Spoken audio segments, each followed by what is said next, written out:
kahit tumubo man lang ng isa. Kaya nakakatawa yun, kasi 'di ba yung ni-reply ng Lord kasi doon, ang sabi ng Lord doon, bakit hindi mo nilagay sa bangko?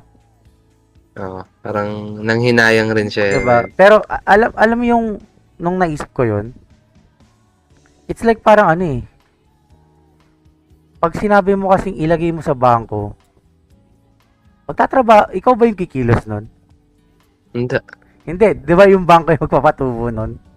Kaya mo lang umikot. Yung ibig sabihin, I think there are also kind of ways na makakapaglingkod ka sa Panginoon na parang I think hindi masyadong paano ba sabihin? Pwede ka maglingkod sa Panginoon na alam mo 'yun, simple lang. 'Di ba? Lagi nga sinasabi sa atin sa church natin, lagi sinasabi, kahit hawakin mo lang ang walis,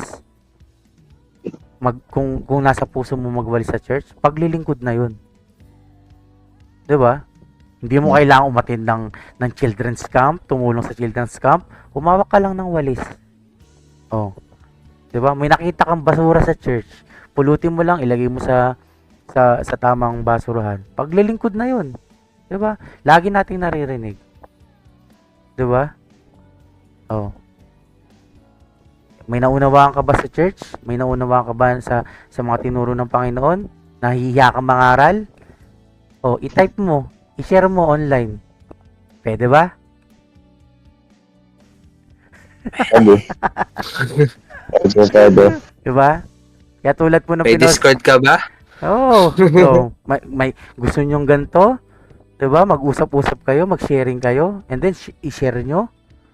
O, ayaw mo palang nakikita ka ng ibang tao. O, ito, ganito, like yung ginagawa natin, di ba? Para sa Panginoon. We can do it, di ba? Kaya nga tulad nung pinost ko.